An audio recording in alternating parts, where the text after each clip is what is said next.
Before we move on to the top 5, here's a couple of honorable mentions, and maybe one not so honorable. First, some of you might be wondering about the tool-assisted run of Family Feud, where the wrong answers are typed in, but the host accepts them as a correct answer anyway. Unfortunately, I can't really in fairness judge this one, because, well, I made it. I can't really be impartial here, so it doesn't get a spot on the list. If you're wondering how it was done, basically the game's word recognition engine works by checking for specific letters in order. As long as you have those letters in the correct order, it doesn't matter how many extra letters you use. So, bra-licking Playa-hater works as bricklayer, and so on. Anyway, the first real honorable mention. In this speedrun, there's only one funny part at all. It's during the first boss fight. There's a long wait while the boss arrives, so what is there to do but dance?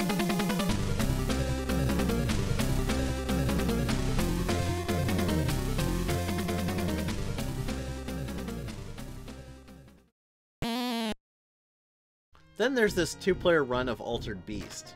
Overall, it's not terribly funny, but in stage 3 where the players take on the form of bears, there is one brief moment. The boss has just been defeated, and while he's busy exploding, there's a few seconds to kill. Okay, maybe I'm just immature, but it's worth a chuckle, right? Well, I chuckled.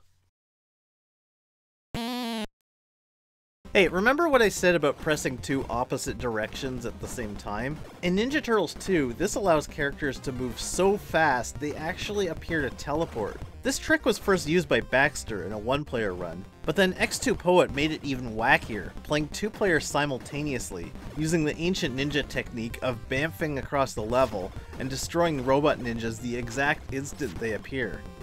This is an honorable mention just because, although hilarious at first, this pretty much happens the whole game and kind of gets old after a minute or so, but it's quite understandable. I mean, if it's the best way, why wouldn't you do this the whole time? At least we have Michelangelo moonwalking up an elevator shaft. Okay, on to the top 5. If you have any idea what sort of game Scribblenauts is, you know we're in for some shenanigans. We're talking about an open-ended game where you solve puzzles by typing in the name of an object you want to create, and poof, it appears. In this particular iteration, you can even put in adjectives to create millions of possible things. So the 2 authors of this run, Chef Steph and Kiwi Sauce, take full advantage of this to find incredibly absurd solutions to puzzles. Like, hey, what's a good animal that shares the qualities of a plesiosaurus and a giraffe? A dead goose? Sure. How about with a snail and a turtle? A shelled dead lion. Makes sense to me. Dead lions actually becomes a running gag throughout this run that lasts over an hour. There's an astounding number of puzzles you can solve with dead lions. But that's not all. How do we help this little kid decide what he wants to be when he grows up? Let's materialize an embezzler, a mugger, and an arsonist. Whoops, the arsonist just murdered Maxwell, but he still won. Need to melt the ice and save your friend? What's something that can melt ice? A lethal marshmallow? Wait, what does... Oh, I guess that gets... No, don't eat it! Well, we freed him. It didn't say he had to live. I particularly love this one puzzle where Maxwell must do a magic trick and make a lion disappear. All you have to do is drop the curtain, make the lion go behind a secret door, then raise the curtain. So obviously the best way to accomplish this is to drop a dead lion in there, scare the first lion into the secret door to get clipped through the ceiling, and ta-da! The lion has actually disappeared. I especially love how the audience sees a dead lion where the other lion used to be, so they would just think his trick was that he killed the lion, and was like, look, it disappeared! But nope, as far as the game is concerned, everyone thought it was a great trick. Remember I said a baseball task sounds like it would be boring? Well, at least with a mercy rule, baseball can be manipulated to be faster. A soccer game has a set amount of time that can't be skipped, so how can this one possibly be entertaining? Oh my dear sweet child, just you wait. It starts out in a pretty standard way. A few goals get scored. A dog runs out into the field. The player scores a goal by kicking it through the side. For some reason in this play, the camera follows this one player running away from the action, so you can't even see what happens when someone scores.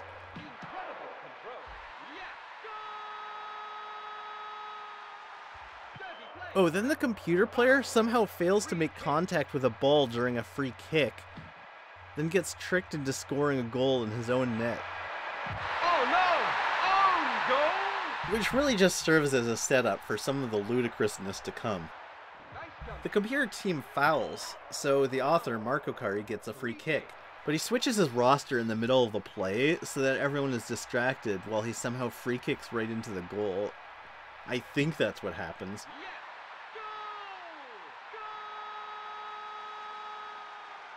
Then his team fouls and gives the computer player a penalty kick. Foul. Penalty kick. They line up, kick, and score, so I guess the opponent's team gets at least one goal out of this. Then it does an instant replay, and nope, just kidding. He didn't actually score. Must have been your imagination. He shoots. Now the ball goes out of bounds, and somehow it gets thrown right back out of bounds, but play continues as if that's okay. One of Marco Kari's players starts kicking it from behind, and the announcer keeps yelling goal, as if he somehow scored, but the play doesn't stop. Yes. Goal. The computer player soon gets involved. Yes. Oh no! Own goal. And still, it's not stopping the play. What's going on? Did none of those count? Now the ball's just hovering in midair. Finally, the ball comes loose and is kicked into the net for a proper goal. And finally, this one counts for real, I guess. And now the score is... Well, okay, I guess they all counted. Also, there were a lot more than I thought. This game must have been struggling to yell goal so many times in just a few seconds that we couldn't even hear it. At this point, our team fires off from halfway down the field, but halftime is called just as the ball scores, and it doesn't count. The laws of physics just stop applying around this point. At one point, the computer tries to free kick from inside the goal. Oh no! Own goal. Then Marco Kari's goalie gets the ball and just runs out of the net, and everyone just kind of stands around and lets him. Then the ball, which he seems to have completely abandoned, rematerializes right as he gets to the opponent's net.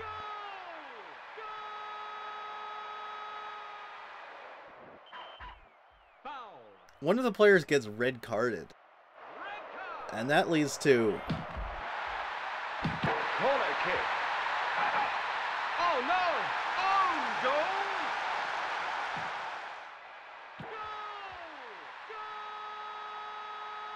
Wait, 27-0? Replay. But it was 36 before. That means either they somehow lost 9 goals, or the score overflowed past 100 and back around. I don't know which is less nutty. It's 1-on-1.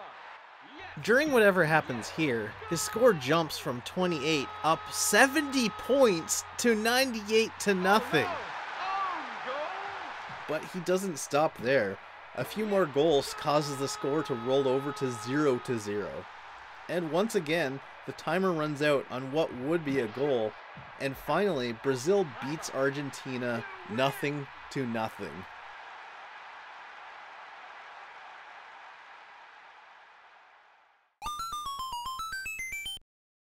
This one's a bit hard to describe, so bear with me. This is Super Mario World being by arbitrary code execution, which is a fancy way of saying the author figured out a way using just a controller to actually rewrite some of the game's code while playing.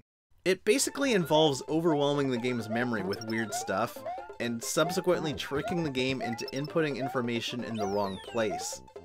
It's fascinating from a technical perspective, but it's wacky and hilarious in execution whether or not you know what's going on.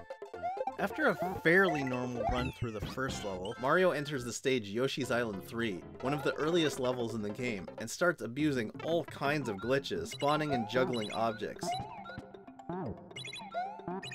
Note that most task videos feature the players running and jumping through at blazing speed with not a single imperfect step, so seeing Mario just casually hopping back and forth, breaking everything around him with no apparent goal, just has you wondering, what is this guy doing? There's a bunch of flopping fish, and I don't even know what's going on.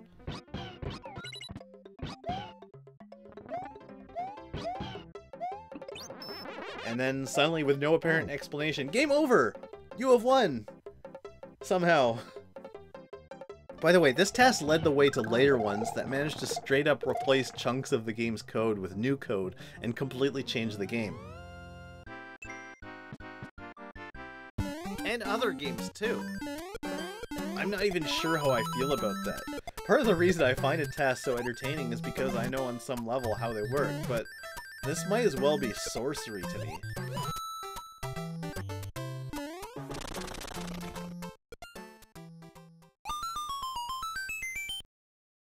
Unfortunately, I can't explain this one.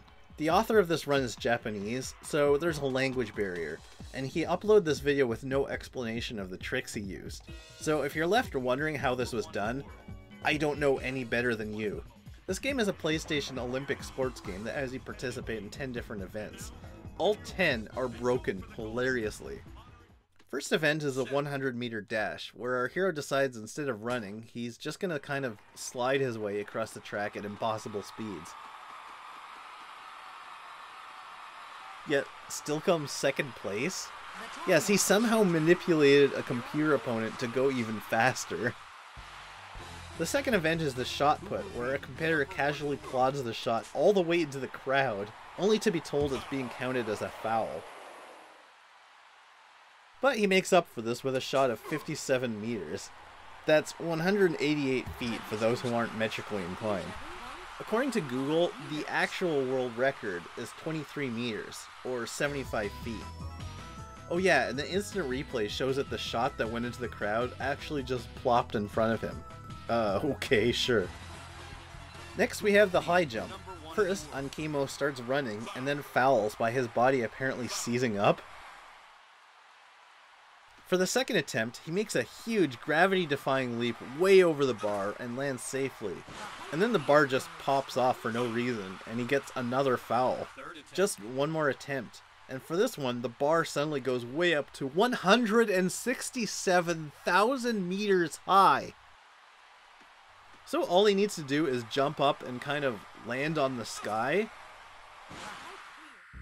No time to work this out. We're on to our next event. More highlights include this weird hammer throw right over the whole stadium. The distance was 198. And a javelin that hits a flying saucer.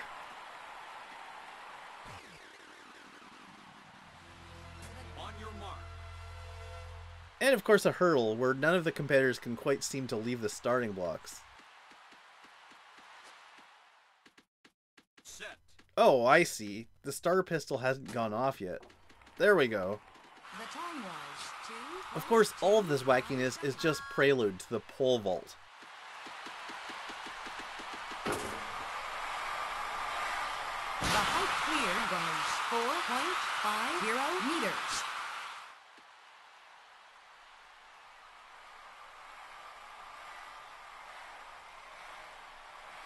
The height cleared was 58.27 meters.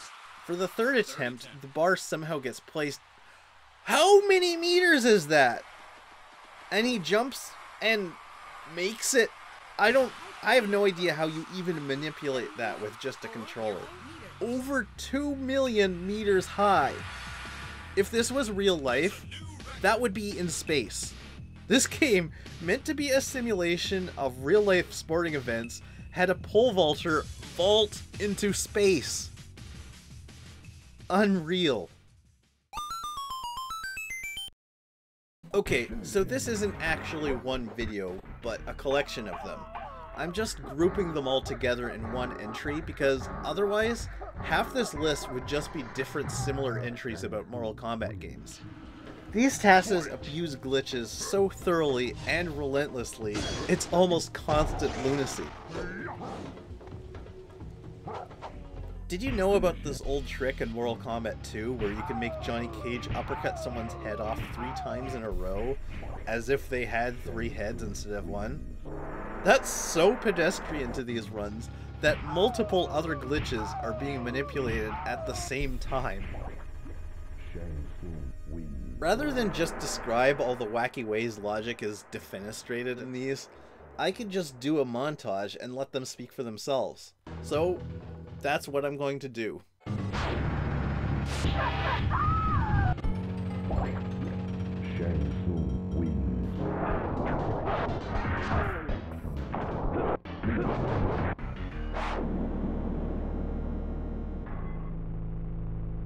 Flawless victory. Fatality.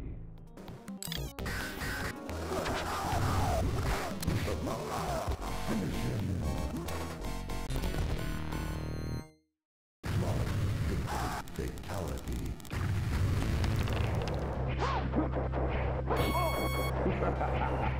Finish him.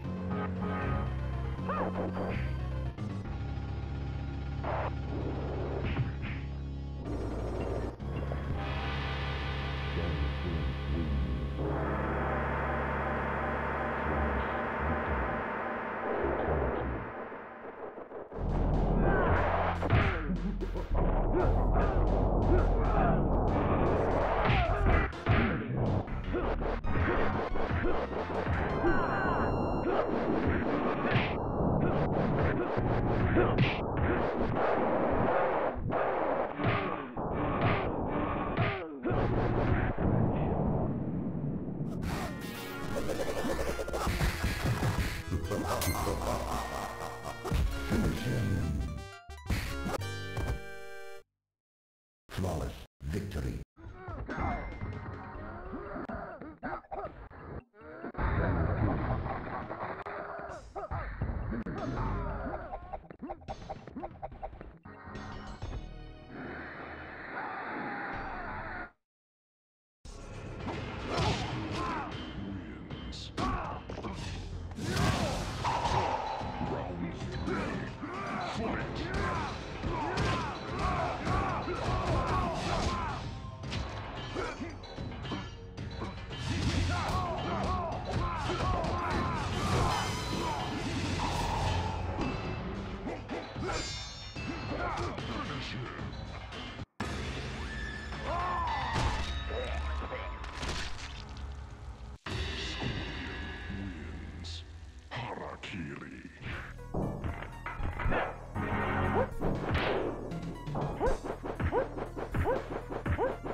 Wins. Flawless victory. Fatality.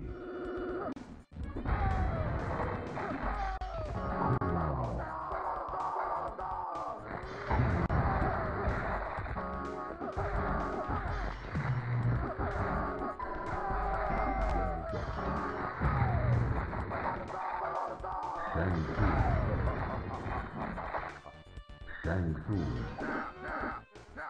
Well done. Well done.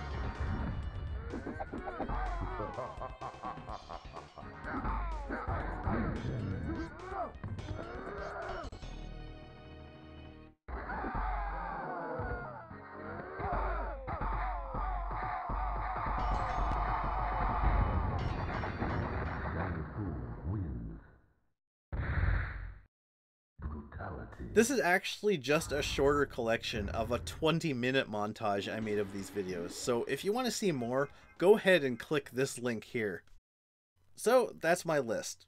Hope these made you laugh as much as they made me laugh. Good night. Go! Go! Go! Go! Go! Go! Yeah! Go! Go! Go! Yeah! Yeah! Oh no! Oh! Go!